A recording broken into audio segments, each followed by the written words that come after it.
You must worship me naked. So I stripped myself of every insecurity that would prohibit me from anything she had to offer. She laid her hand on the womb I prayed would never carry a daughter. God be the potter, I be the clay. And hopefully tonight she will have me in any which way, positions designed for submission to her holy will. But she said, no, worship me in spirit and in truth.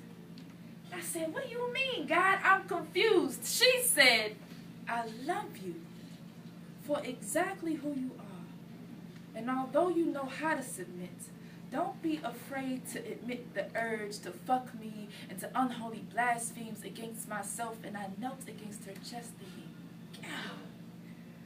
thought you'd never ask.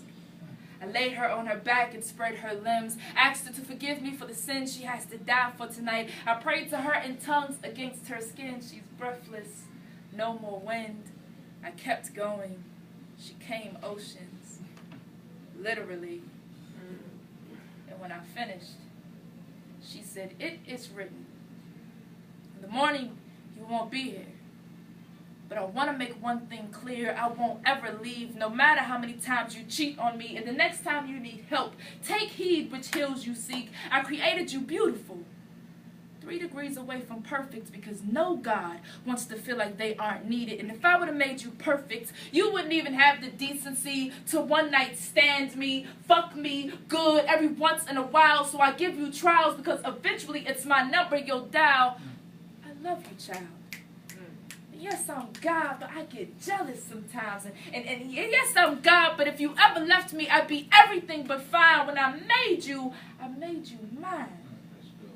Offered you the sky, but you'd rather fly amongst chickens. And I know it sounds like I'm bitching, but listen, when you leave here in the morning, don't bother trying to leave while I'm asleep. Just be sure to kiss me on your way out the door. Whisper, I love you before you forget that you do. And remember this, there are rules dipped in gold to exaggerate the need for obedience. But the only thing I require is that you love me unconditionally. All the other bullshit they teach you in church never really mattered to me, as long as you believe in me wholeheartedly. I've never heard God speak in such tones of vulnerability, and I've loved her all my life. I never really took the time to notice what keeps her up at night. When they say that God doesn't sleep, it isn't because she is steadily working. It's because she is hurting, stuck in a love affair, helping the love of her life stay alive with a sound mind while they continue to go searching for something that she's offered since the day that they were born. I wonder how many people will love God more if they stop relying on false doctrines and realize that even God's heart is scorned. I wonder how many people have actually seen God's bedroom. Vanity mirror lined with pictures of pure selflessness. She never sees herself. All she sees is us, lined up across reflections of love. So I left the house of God, y'all. Overnight bag packed with reasons to love her like tomorrow is only yesterday's fantasy.